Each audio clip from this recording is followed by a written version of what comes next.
this morning for our weekly chapel service here at Centenary. For those who are viewing online, thank you for tuning in. We are particularly grateful for the Black Student Union here at Centenary, planning and leading today's chapel service. And I will let our president, Sabella, introduce the others who are involved in this service today. And with that, thank you for being here. If you need passport points, they are posted on each door. And with that, let us begin.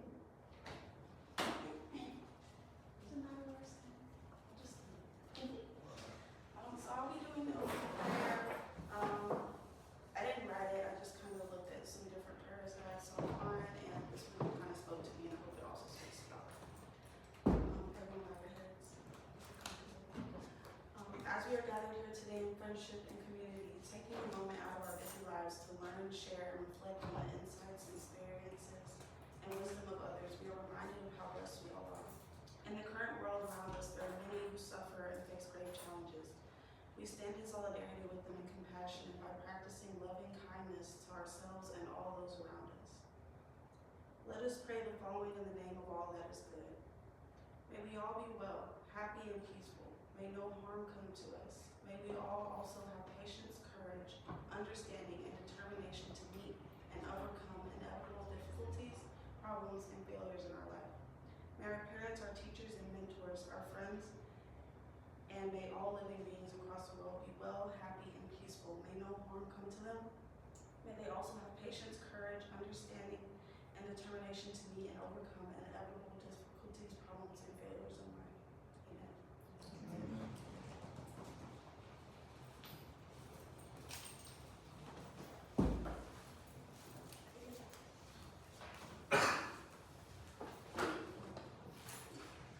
Okay, I'm going to be doing the scripture reading for today, and I'm going to be reading Philippians chapter 2, verses 1 through 11.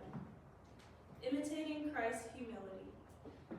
Therefore, if you have any encouragement from being united with Christ, if any comfort from his love, if any common sharing in the Spirit, if any tenderness and compassion, then make my joy complete by being like-minded, having the same love, being one in spirit and of one mind.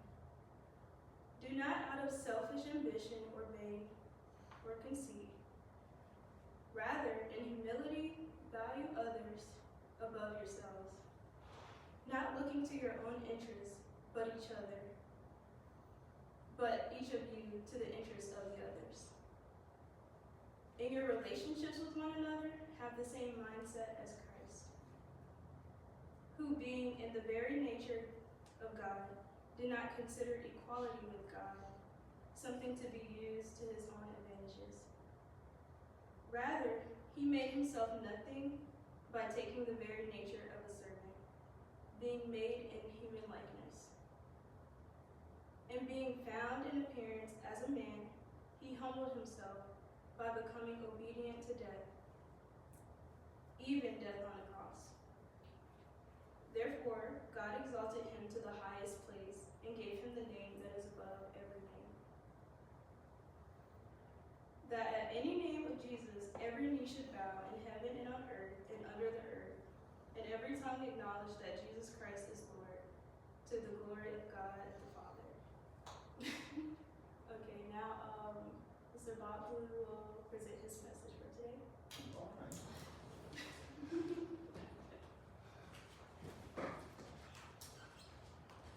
All right, thank you. Good morning, everybody. I hope you don't mind. I'm going to refer to my little notes, and I just turned 59 on Friday. Thank God. And so I will have to use some readers every now and then. I hope you guys don't mind. But one thing I've never had a problem with, and that's vocalization. Get my voice out there, so hopefully everybody can hear. I want to start today off with a dad joke. Being 59, I should be able to put out a little dad joke, but I just want to open up with a dad joke. There was a young man, probably graduated from college, probably a private college, and doing very well. But the economy was wasn't doing so well. So he couldn't find a job. And he searched and searched and searched, looking all through the advertisements, and finally he ran across, after an exhaustive search, he ran across an ad that said, "Zoo, need your help. Local zoo." And so he runs down and says, meets with the zookeeper and says, "Hey, what do you have for me? I will do anything. It's not a problem." And the zookeeper said, "Well, we're a small zoo. We don't have a lot of animals, the economy is down, but this is so important to our kids. Our kids count on this zoo." And so, to make a long story short, we're short on monkeys. And we was wondering, I noticed in your resume that, you were an actor. And was hoping that maybe you would dress up in this monkey suit, so that we can show that we still have monkeys here. And I was like, "Oh man, I'm not gonna dress up like no monkey." Showed him how much his salary would be. He's like, okay. They didn't have any money. So, sure enough, he dresses in a monkey cage and dresses up like a monkey. He's in the monkey cage. And, at first he's a little hesitant. But then he sees kids start showing up. And they're smiling, So he starts monkeying around. He starts playing the part, playing it to a T. And the kids were smiling and they were just happy, And so he starts swinging on, they normally have like a tire with a rope tied. He's like swinging on the tire and the kids are like, yes, yes, yes. They're just enjoying themselves. And so he's swinging harder and harder. And he swings so hard that the rope pops. The momentum of the swing takes him over, all the way over out of the monkey cage into a lion's cage. He falls into the lion's cage. He's dazed, he's confused. When he opens his eyes, he sees a lion. And the lion is approaching him slowly. And so at first he holds still, They say, "Hey, stay very still, me, Dylan, But the lion keeps coming closer and closer. So he starts taking a step back. The lion moves faster. He started moving that faster. Finally, he couldn't take it anymore. The man said, let me out of the zoo. I'm not a monkey. I'm a man. The lion, he comes in and he jumps. And then with his big paw, he smashes his paw over his mouth and said, "Shut up before you get us all fired." Okay, I said it was a dad joke. Now, so I say that to say, it brings me to my topic on selflessness. What does that have to do about selflessness?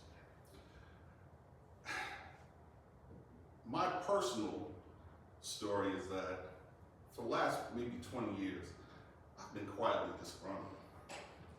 Because I believe that we, as a nation, have forgotten who we are, much like that young man. That we're not a monkey, but we're acting like monkeys. We've lost civility. We're losing our ability to talk to one another, to empathize with one another. Whether it's politics, TV, movies, everything seems to me to say it's all about you. It ain't about us, it's about you. There's an I, there's a me, and the we gets quiet. The we just keeps getting quieter and quieter. And it seems like we don't even like each other anymore. And so I just thought we need to talk about selfishness. We're no longer the us. We're no longer the U.S., it seems. We're just a bunch of I's and U's. If you get on any of the social medias, and I don't mean to sound like your grandpa or anything like that, but you get on social medias, man, the folks who make the most money, it's all about them, all right? Encourage them to do all kinds of things, and it attracts a lot of attention. And you get somebody up there that says, hey, I'm part of Volunteers of America or something like that, you're not gonna get too many hits. But if you ready to shake your booty, huh? You get all kinds of hits. All right? So I just want to talk about that because to me it impacts, have you heard the phrase, God, family, country? God, family, country, that priority order? It corrodes the God, God is that first instance where we should be humble, to recognize that there's something greater than ourselves. That we may be the top of the food chain within the animal kingdom, but we're not in the spiritual, from a spiritual standpoint, right? And then you look at family. Family is really just a subset of what God has for us. You have the father, you have the mother, and they are to be fruitful and multiply, right? And do selfless acts to ensure that their offspring, our kids, go even further, right? But now, we don't have a respect for God, we don't have respect for fathers, we don't have respect for mothers, mothers, fathers are not respecting kids. And then you get down to country. Country is just what? All those families, right? Makes up a country. We're supposed to be the United States, but we act like the divided states, right? So that's why I wanted to talk about these things. I wanted to talk about the fact that I just feel like selflessness is at the core of what's allowing these things to happen. What is selflessness? Ron Gupta says the act of putting others' needs before our own without expecting anything in return. I like to say that selflessness is the act of lessening yourself because you know that it's better for everyone else. It is the act of understanding that it's not about you, it is about us. That your mission from God is to uplift, not to kick, not to turn, not to identify every single thing that separates us, but to identify the things that brings us together. And if you can't find that, then that's part of the mission. That is part of your mission as a selfless person, is to find that commonality and build it. We've had examples, historical examples, folks who have either folks who were elevated to what I would call God tier levels in terms of their selflessness. First of all, God himself. God so loved the world that he gave his only begotten son in order to save the world. Jesus. Remember, Jesus said, "Forgive them, Father, for they know not what they do." Mother Teresa dedicated her entire life to caring for the sick and for caring for the poor. Gandhi, his nonviolent resistance helped the country, a whole country of India, to come to independence. Nelson Mandela, his nonviolent resistance ended apartheid and propelled him to the president of the country that he didn't have any rights in at one point in his life. All through, I'm taking these off every now and then because they're readers I can't see after a while. All because they were selfless, because they didn't think of themselves, they thought of others. Can't forget Dr. Martin Luther King Jr. His nonviolent movements and his nonviolent movement, his selfless acts brought us to the Civil Rights Act of 1965, which has elevated our rights here in America. And I'm talking specifically about our minorities, right? Again, and these were not 59-year-olds. These were young people. I think Dr. Martin Luther King Jr. was in his early 30s, So So when I'm talking about this, I am talking to you. I am talking to the future. I'm talking to people who can make changes. People who throughout history has made changes. Jesus was in his 30s, right? I'm talking to you. You are the ones who can change our world and prevent us from further going off this, from further not even recognizing who we are. And even Muhammad Ali, someone who's not necessarily known for being selfless, you know, I mean, he did say, I am the greatest, right? But when it came down to it, when it came down to right and wrong, from being a principled person during the Vietnam War, he made a stand. He took a stand, and he didn't care if he lost his championship belt. He didn't care how much folks tore him down. He made a stand, you know, and and he has been one of our most historical figures from that time on because of that consciousness. It made him the people's champion. So I say this because the impact of selflessness is contagious, right? A lot of times we're looking at the guy who can lift the most, right? The person who walk the furthest, the person who can run the fastest. Those are finite things.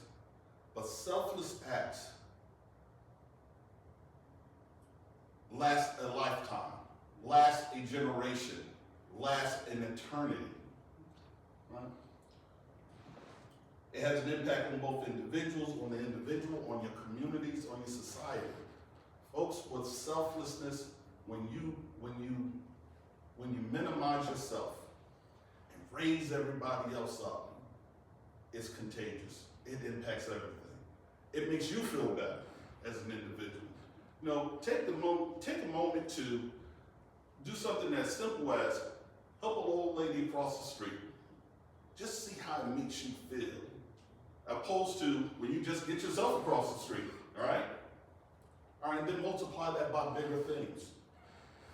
When you do for others, it's like God is speaking to you. You know that difference, that feeling. I'm gonna give you a couple examples here at Centenary. One, I want to lift up our football team. Are you on the football team? Okay, no, like you do down here. We got some spots, bro. But anyway, I want to lift up that team because I think they have great leadership in Coach Dawson, because he has instilled and preached and coached selflessness, selfless acts. When you watch around campus, football players are opening doors. They are, if they see a person with a box or two, they say, hey, can I help you? They are always doing something. They are always doing something to uplift someone else. Like if they were in here, I guarantee you, whether you like this speech or not, they're gonna stand and give me a standing ovation. They give a standing ovation no matter what speech it is, because it's not about them, it's about others. And I see the contagion of that when you guys gather in, here in the chapel for different convocations, is contagious. The other example I'll give Miss Linda Montgomery. Sitting right here, Linda Montgomery is my assistant, but she's also the payroll person here for Centenary College, right?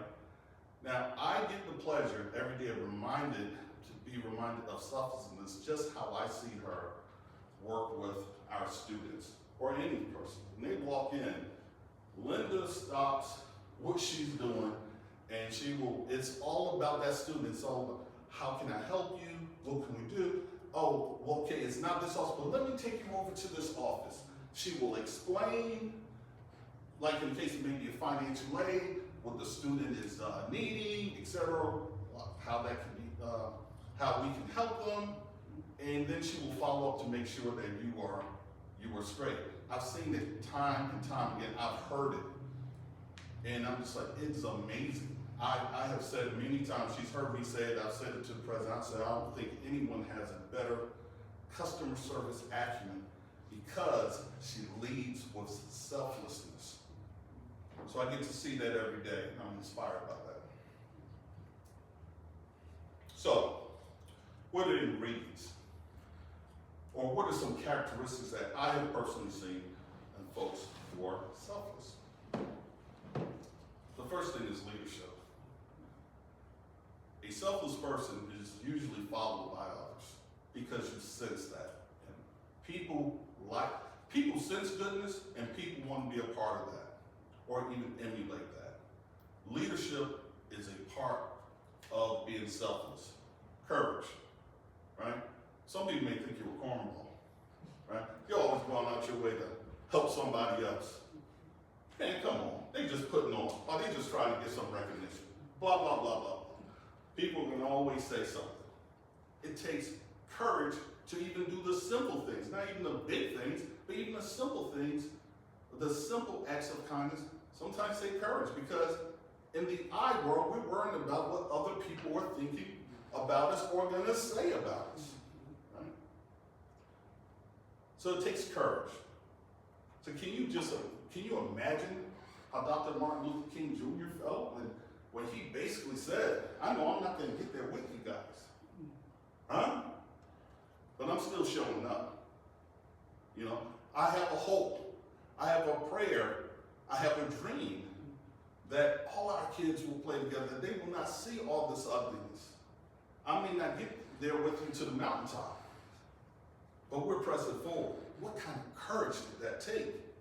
What kind of courage did it take for Jesus being on the cross and saying, oh, I got nails through my hands, through my legs, through my feet, and I'm still saying, forgive them. They know not what they do. Courage, strength, persistence. We know it's right. Nobody can talk you out of it, right? When you have goodness in you, the ingredients that your mother, father, or another loved one has put into you, you know what's right. Your persistence is standing in it. Discipline. See, stuff that you might not have thought about as a selfless person. Did Nelson Mandela have to be disciplined? Mother Teresa to do this every day? To stick to it? How many times people say this, it's not gonna work. You're wasting your time. They're not listening to you. You're in jail, bro. Huh? But wow, his persistence killed apartheid. He became president. Principle. Principle. I'm gonna say principle, and the next one I was gonna say is compass, but I'm gonna put those together. Principle, compass, you know where you're going. And you stay. Now you may have to go a little left, may have to go a little right, but you're heading north. You know where you need to go, you're principled, you have a compass, and again, you think about your church, you think about your mother, father, someone that you really look up to. I guarantee you they have these ingredients in it. All right, what did I write here?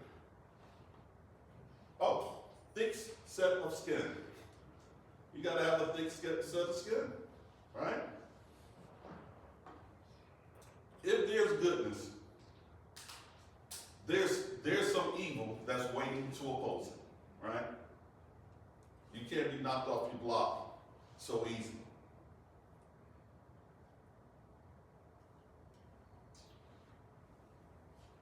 Final thing I'll say is what I've noticed in most folks is they're also comfortable in who they are. You can't define them, they're already defined. Okay.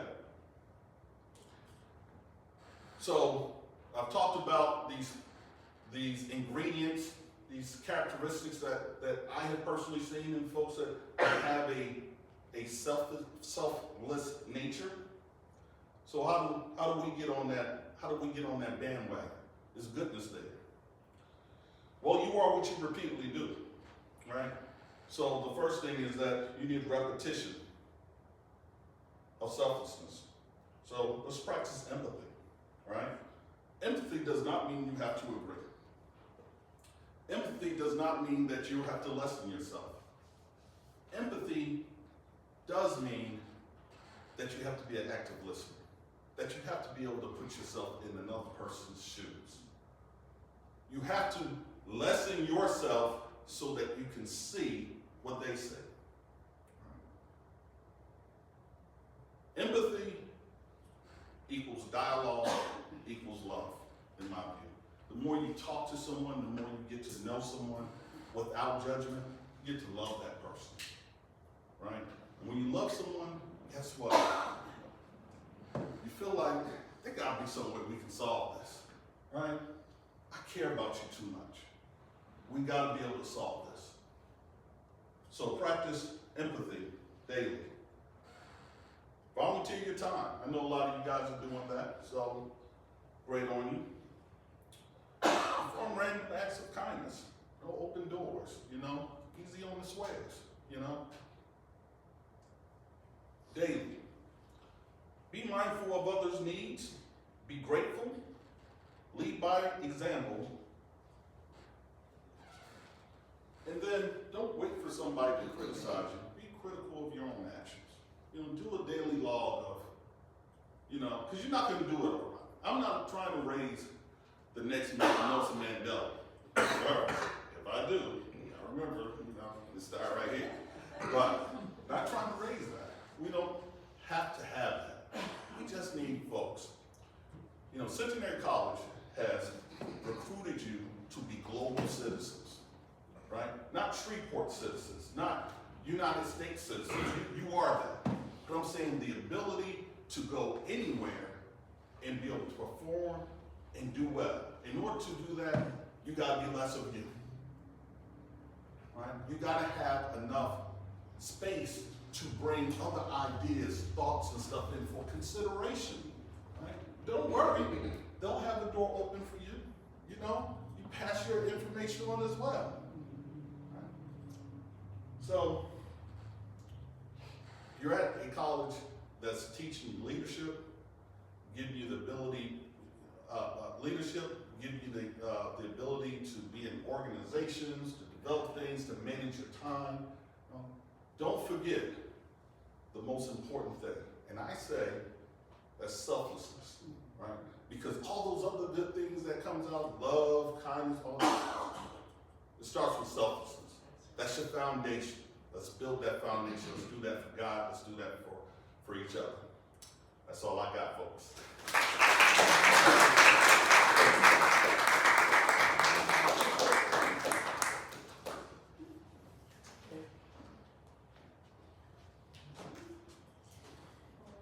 I'm singing For Your Glory by Tasha Cobb, so if you know it, please sing with me, because it's by myself.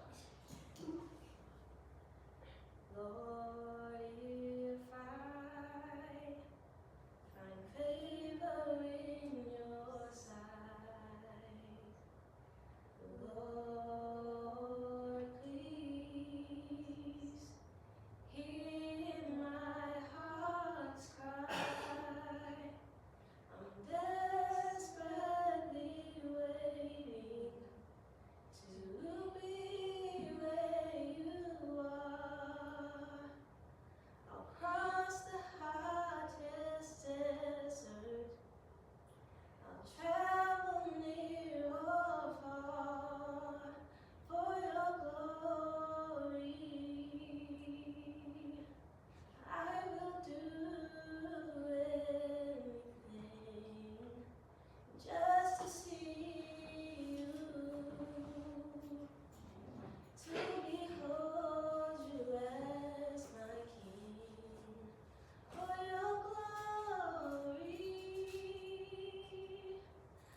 here today ask you to continue to help us be more selfless as we live our lives and live for you and only for you.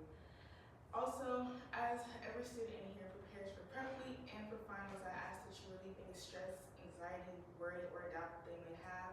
I ask that we leave here with more of a peaceful mind and our mind to be focused on you. Please bless everyone as we